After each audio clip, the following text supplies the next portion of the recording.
Hey, I'm Selena, and I'm from Annie's Bookstop of Worcester, and I'm here with Clay McLeod Chapman. Yay. And Clay is a kind of a dabbler in a bunch of different things. He writes horror. He's written a horror book. He has been a comics writer, and he's had several of his books made into films.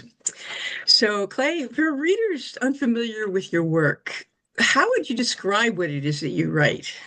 Oh, well, first off, thank you so much for having me on and having a chance to chat. Really appreciate it. I mean, I guess that,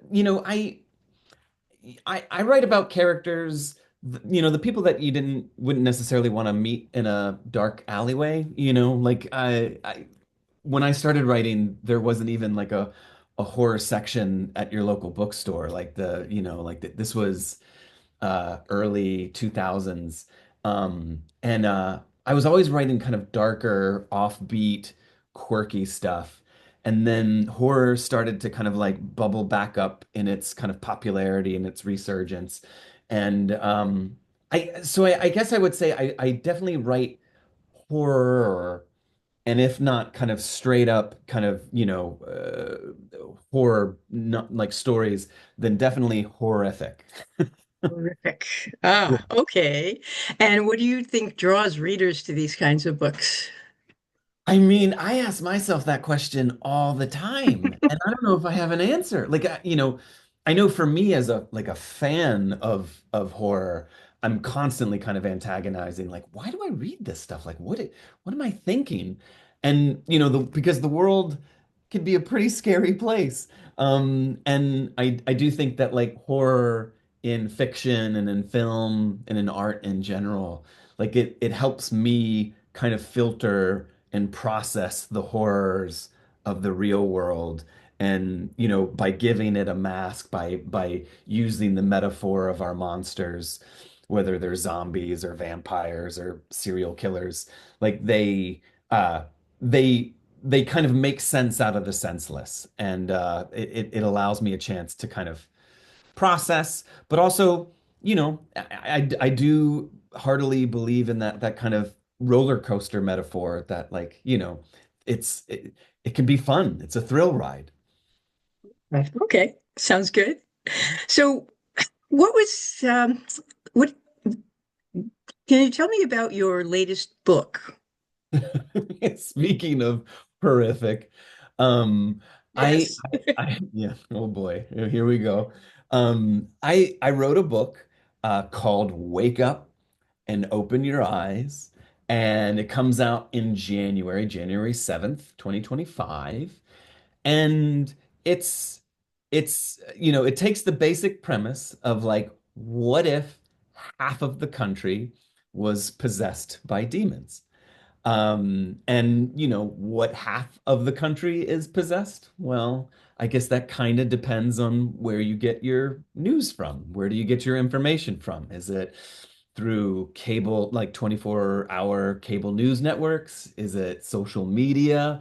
Is it, on your phone? Um, for me, it's a kind of social horror novel that kind of focuses on the kind of schisming of our country, and how our kind of screen intake is, making us susceptible to potential external forces sneaking into our bodies and changing us from the inside out. So, when did you write this book? I'm trying to remember a date to it. I it would have to be like 2022. I think I started it.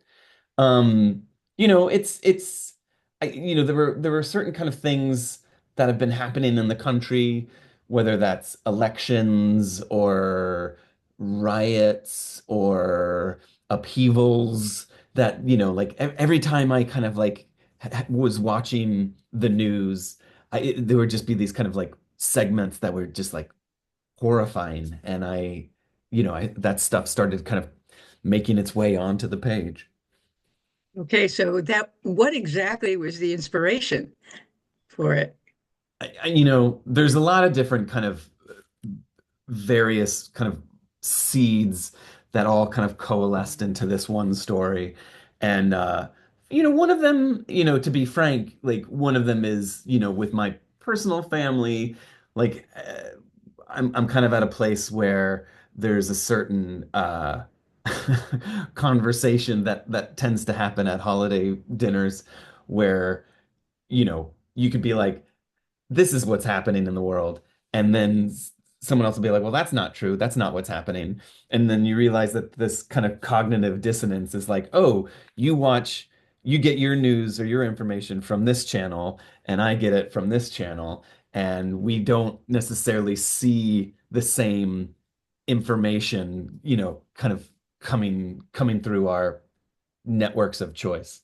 So it started with that, but also like this idea that uh I was reading a lot of nonfiction, and there was this particular case of a young woman in America who had been kind of radicalized and had joined kind of a terrorist cell through social media, that like through her kind of Facebook intake, her Twitter intake, uh, she kind of entered into inadvertently this terrorist cell, and they essentially kind of recruited her to become a part of their group. And I just thought that was like very fascinating, that you could take someone who, seemingly kind of came from a bucolic suburban kind of blissful existence and then suddenly end up like, joining a terrorist cell. Reminds me of Patty Hearst.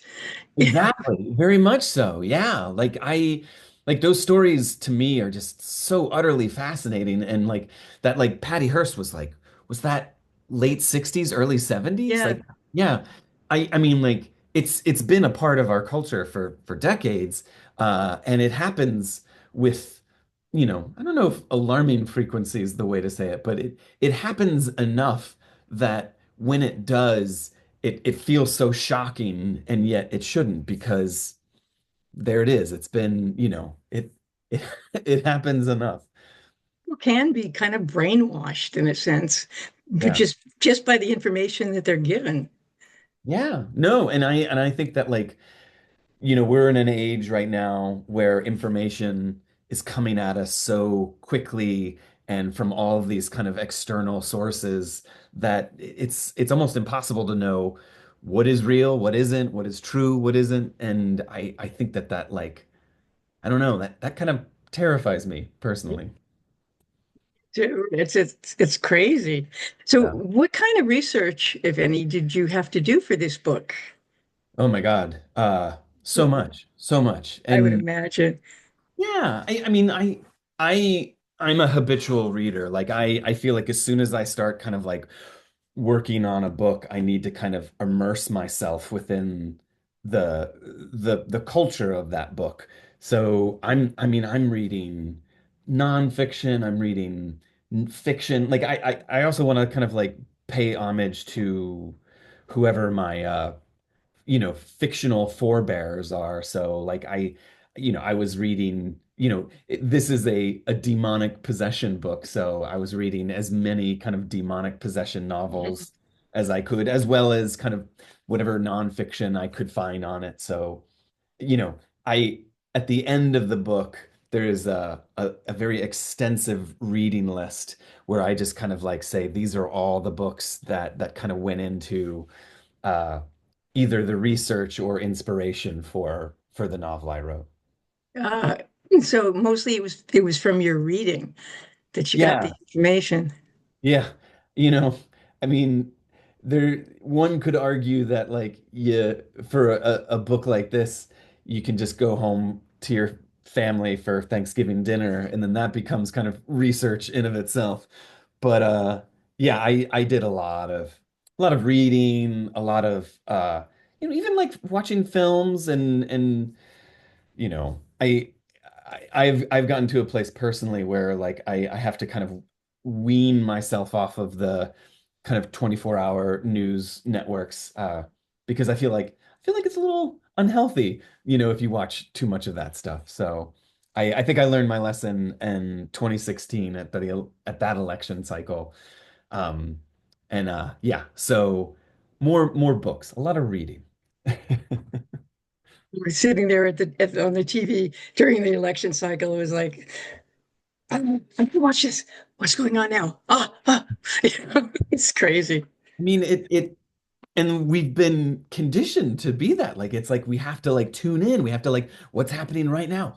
What's happening right now? And it's like you get into this kind of like accelerated state of just anxiety that it like turning off the TV is exhausting. And yet there are some people that say, I'm not even going to deal with it. Yeah. I mean, I don't know what the happy balance is. Like, what's the kind of proper medium of like, what's the right amount of new information? Like, I we still subscribe to the newspaper, so there's the version of it where it's like you can wake up and open up the newspaper and there's all the information. But I also kind of fall prey to that idea of like if it's out there, if I know I can get it right now, I have to Yep. find Instant gratification. terrible, terrible. Okay. Um, Now, could you tell me a little bit more about your comics area? Yeah.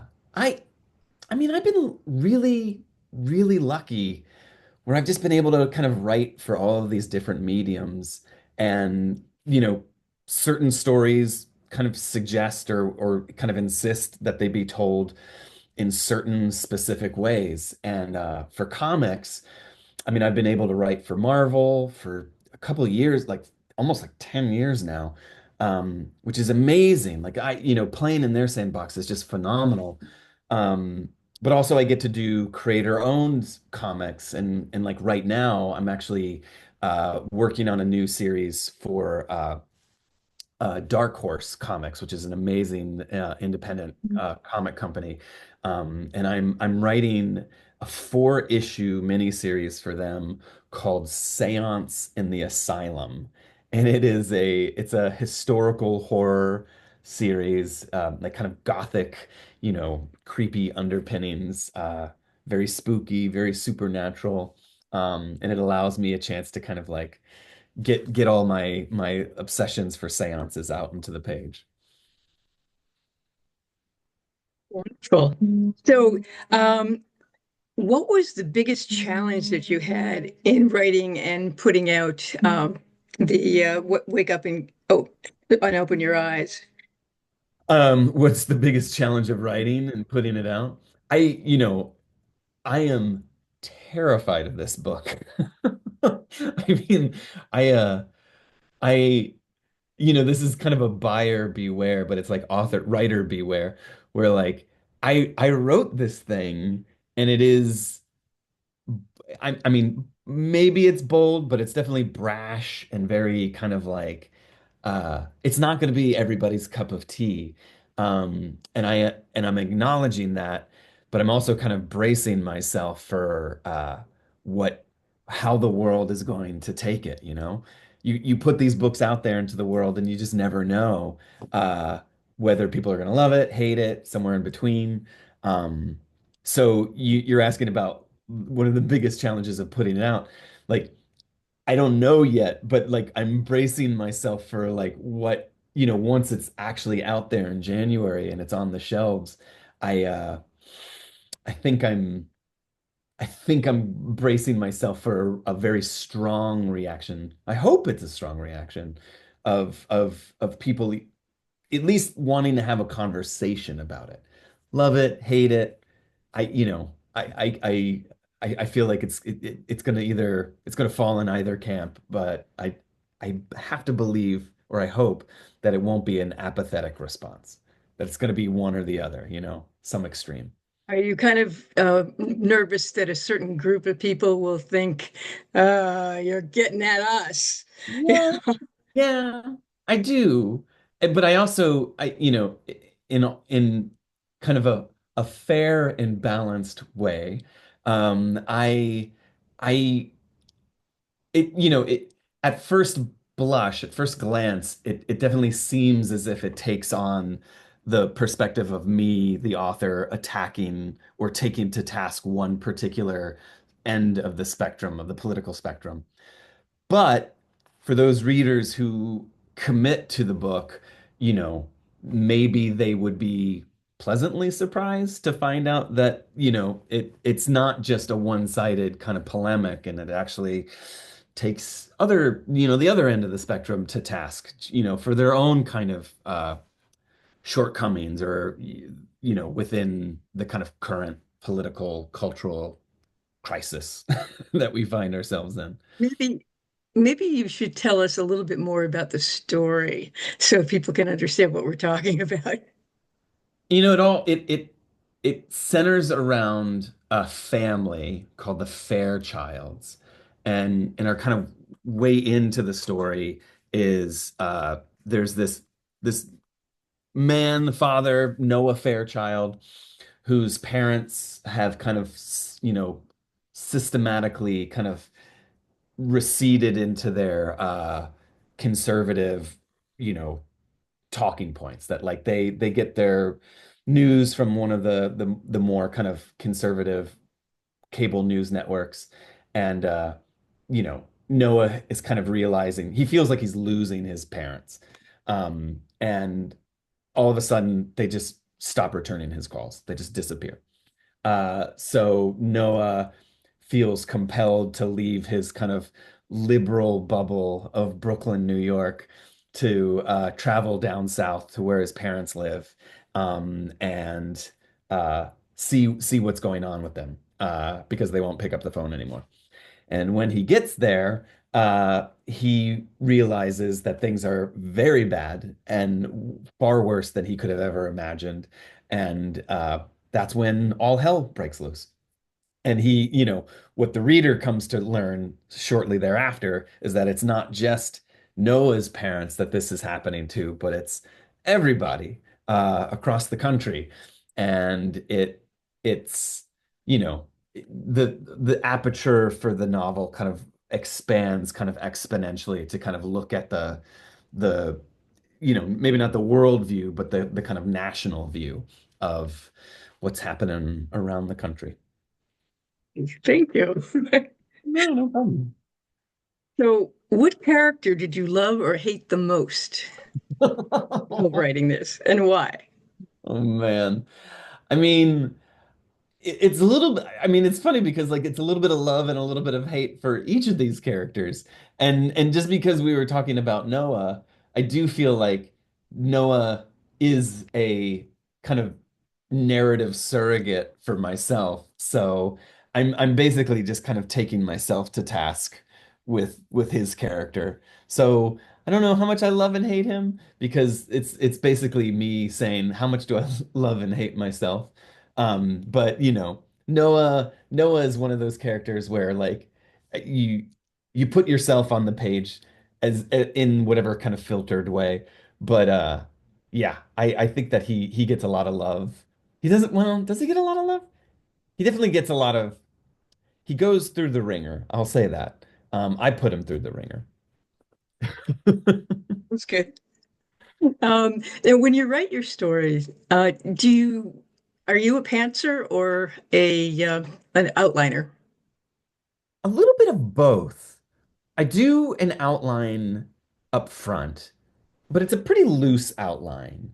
And in my mind, it's kind of a schematic that allows me a chance to kind of say, here's A and here's B, and how do I get to A to B is always the kind of pantsing that like, to a certain extent, I love to get kind of lost in the story and kind of meander to the ending. But I'm always keeping that destination in mind. Like I want to get to point B. And once I've written that first draft, which ends up being, very fat, very bloated, very kind of, just a dense thatch of text. It's in the revising that it kind of compresses itself. And, you know, I always overwrite with those first few drafts in order to kind of like squeeze it down to the diamond. Interesting. I've had a lot of a lot of writers tend to overwrite the first draft and then have to cut it down. Yeah. And I would think, I myself would think that I would write a smaller first draft and then try to expand it. It's kind of interesting.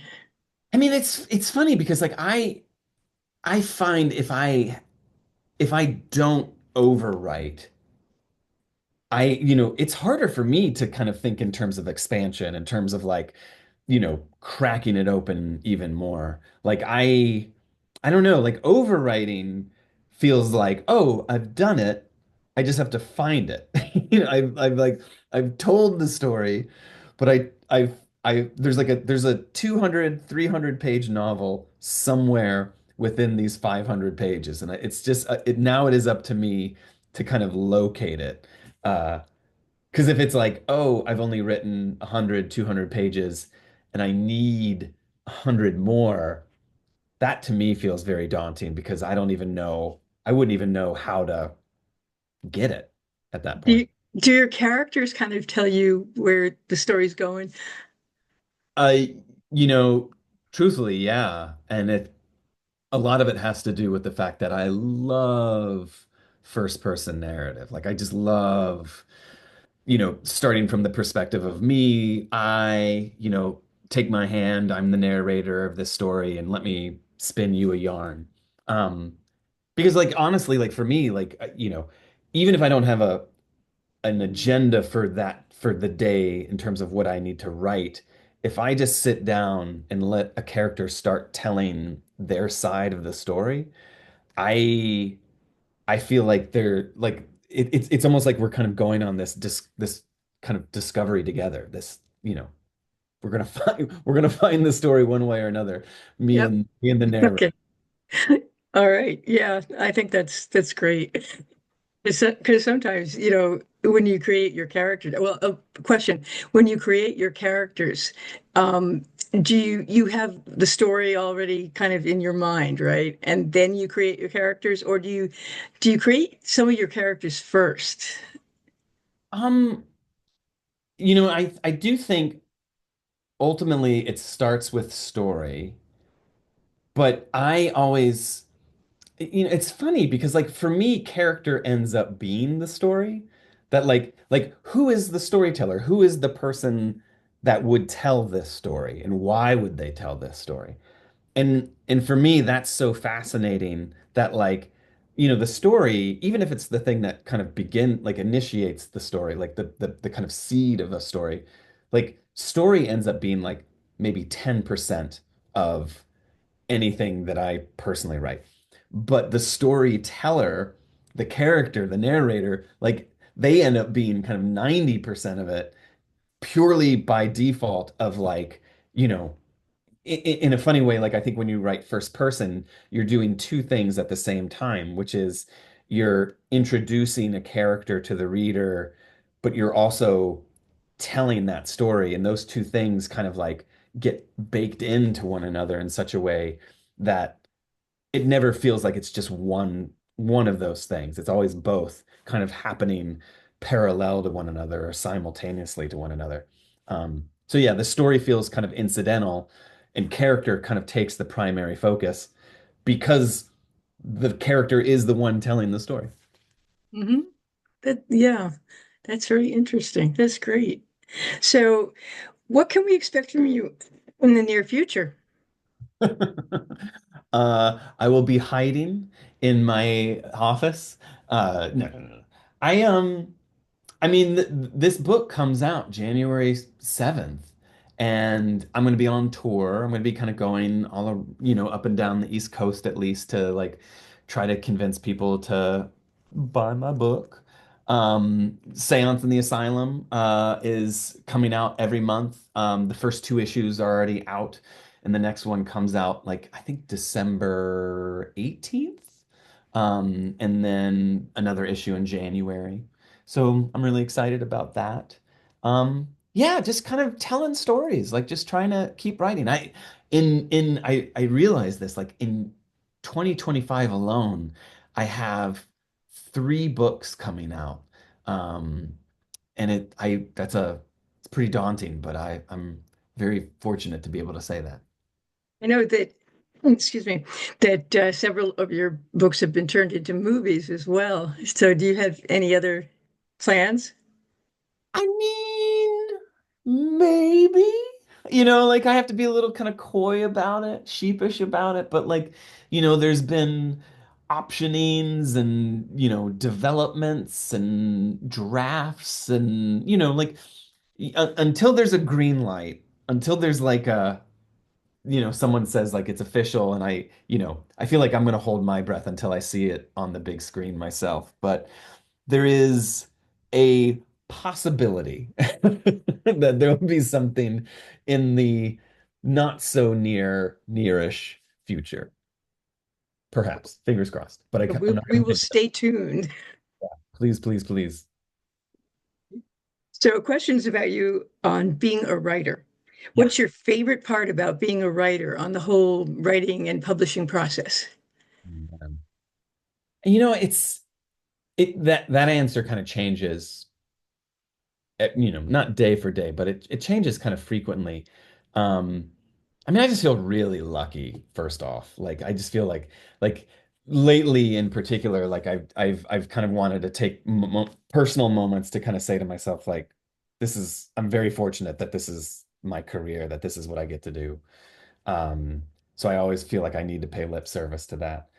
But lately, like, I just love meeting readers, like having a chance to kind of like go out and like meet the people who are picking up these books of mine and enjoying them. Like, that's like such a like it's so weird because like we spend so much of our time in this kind of vacuum of not being around people that I don't know, like it's kind of like a feast or famine of like me being in this office kind of by myself talking to myself and then having an opportunity to kind of be out in public in the world and you know having a chance to actually talk to real people, real readers. Okay. So, what do you consider the most challenging, excuse me, challenging part of the writing process? Um, I do have this kind of internal naysayer that's just been so loud lately. Uh, like cutting through that kind of inner critic and oh, this is no good. Like, oh, what are you doing? Like, like that voice, fluctuates so much at least in my head that I don't know. Like I'm trying hard to like be less precious about the work and just kind of go for the journey, like go for the ride and have the faith that the process, the revision process, the feedback process, the kind of like the gestation of a work, you'll you'll see it through. But yeah, those critics, those inner critics can be tough. Okay. So, what has been your favorite adventure during your writing career? Um, I mean, it's kind of a kind of similar answer to the first question, where it's like, I mean, I've been really fortunate to go on tour.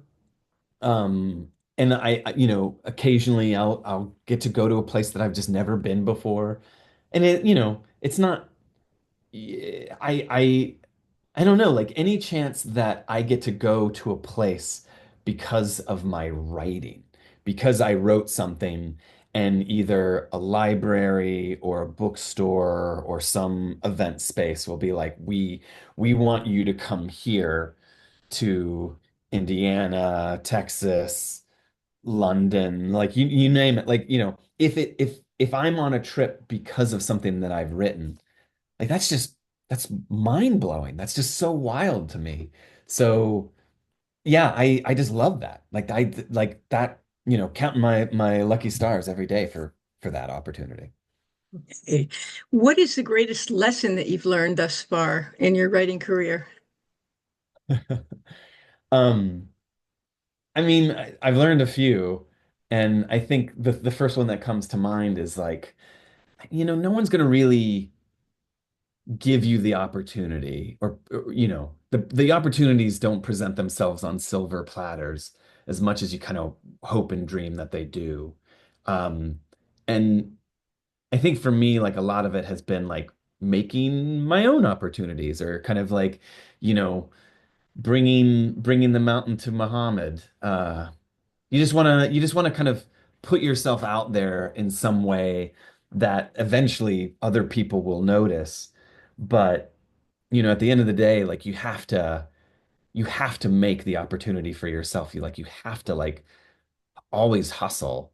Um, and you know, maybe someday it becomes a little less hustle, but yeah, I just feel like you gotta always put the, you know, pound the pavement. Get your work out there however you can. What are some of the ways, the best ways that you can think of to get your work out there? Um, you know, it's interesting because I do think that there's like, I mean, connecting with other readers and other writers in the community. I think that's a great, like, I think social media is great for that.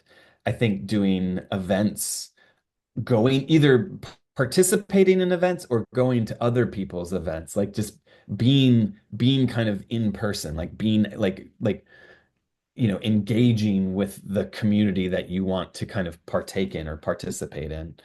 I think that's really important.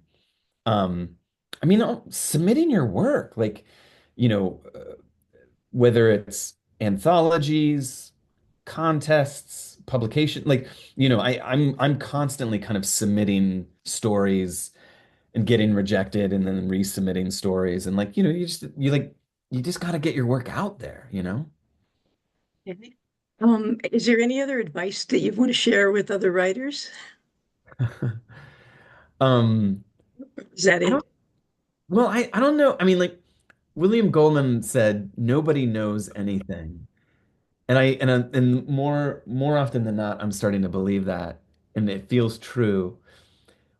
He said it very cynically, but you know, I think that like there is a certain sense that like, you know, the assumption is there are gatekeepers or tastemakers who know like how this works. And I think they're trying to figure out how it works. But I also think that like nobody knows exactly how it works and it's always kind of fluctuating and changing. So, you know, I don't know. I think patience and playing the long game and just trying to get yourself out there, like you got to be more of the tortoise than the hare. And, you know, if you just do it slow and steady, you'll you'll you'll you'll have more of a career where I think all the hairs tend to burn out pretty quick. Good idea. So, are there any groups, clubs, or organizations that you'd recommend to other writers that may have helped you in your career? Um, you know, I as a horror writer, you know, kind of leaning into the genre, you know, we're fortunate that the HWA, the Horror Writers Association you know, trying to kind of like make sense out of the hundreds of thousands of writers, you know, who are all writing kind of spooky stuff. I think that it's a Herculean task and they're tackling it. I always love going to StokerCon and kind of seeing friends and you know, getting a chance to kind of fanboy on those writers that I really admire. Um, it's not a organization, but you know, I found my first agent through the writers market, which is, I know there's an online, like a digital equivalent of it now, but when I was first starting out, they only had the publication, the actual book. But every year they kind of republish this kind of, you know, their annual listings of all of the different agents, publishing companies, publishers, editors, like, you know, whatever it is that you write, you look to the writers market and it kind of shows you those people out there who are interested in the work, the kind of work that you do. And I was lucky to find my first agent through the writers market. So I will forever, you know, speak of the kind of the power and the glory of the writers market. Oh, it's a great resource.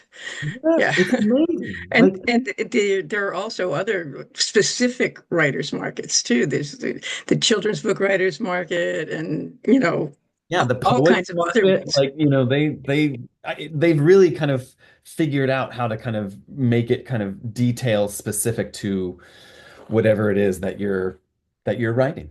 Yeah, it's amazing. Yeah. Okay, now I have questions about you as a person.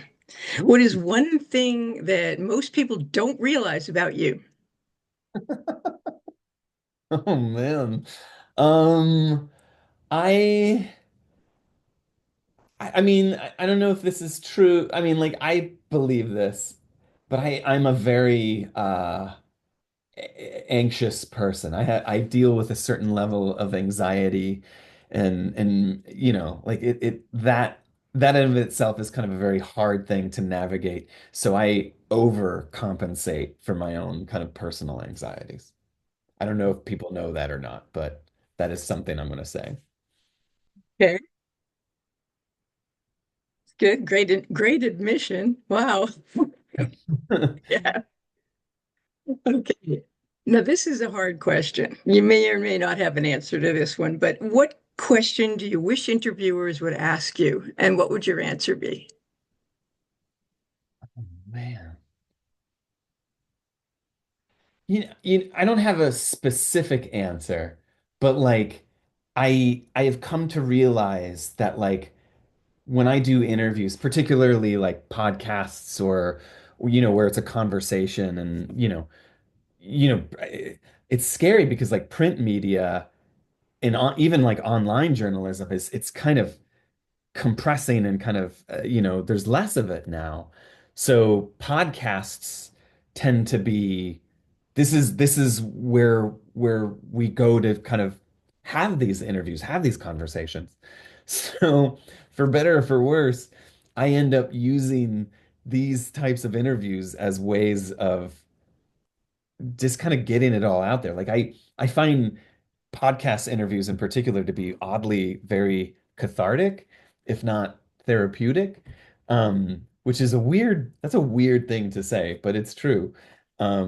But so it's not so much that I have a specific question that I want interviewers to ask, but I want interviewers to know that like the platform that they are providing really is valuable almost selfishly so because like it's like I just want to like it's like oh let's get into it, let's get like granular, let's like really like I want to leave an interview feeling just like tapped out, like just kind of exhausted because like there's nothing, there was no stone left uncovered, unturned.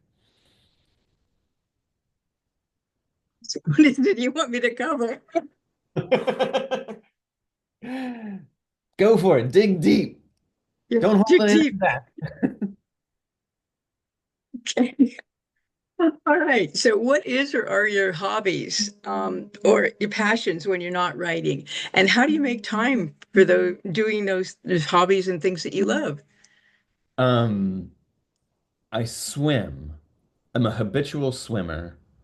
I love riding my bike. I need to like find ways because like my butt is in this chair, for a lot of the day. So it's like I need to kind of counterbalance that with exercise.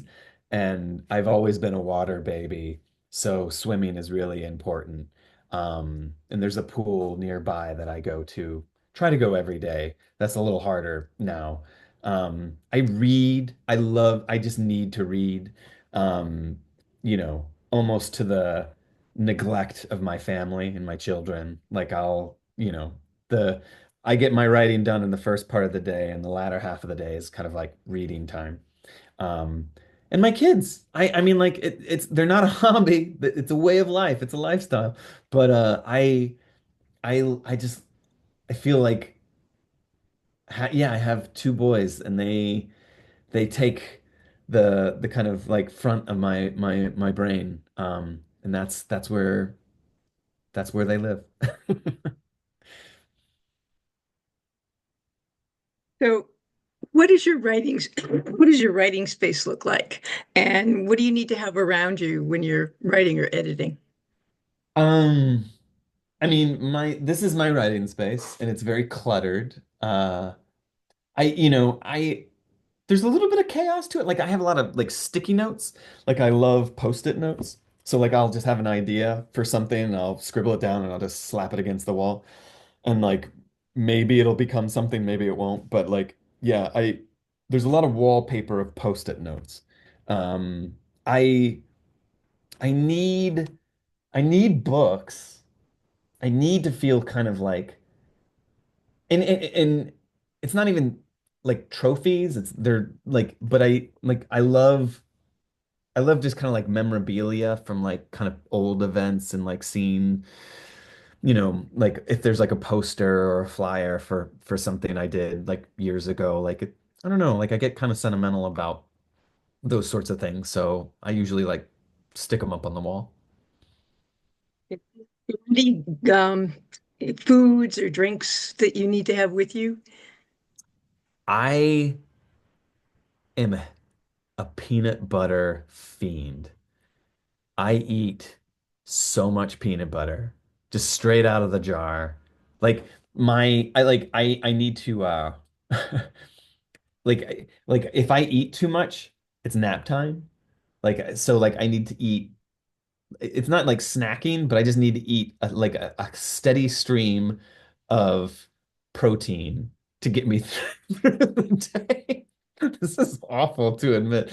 So I'm just like I'll just like go through a jar of peanut butter, like I don't know how many jars and like maybe like one or two jars a week, but like I'll just like spoonful in the morning, spoonful at lunch, like spoon like little spoon like just I'm just eating peanut butter. That's my day. That's my food. Food of choice. Coffee, peanut butter. Give me peanut butter. If you see me, bring me some peanut butter because I need my peanut butter. So, when you're writing, do you prefer silence or music? And if you like music, what kind?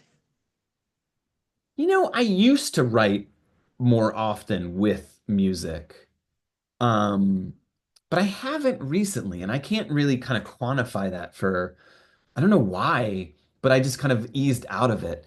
I also will on occasion read out loud, like I'll kind of read the work that I'm doing. If you're writing first person narrative, like a lot of it kind of needs to sound a certain way. So reading it out loud kind of helps with that.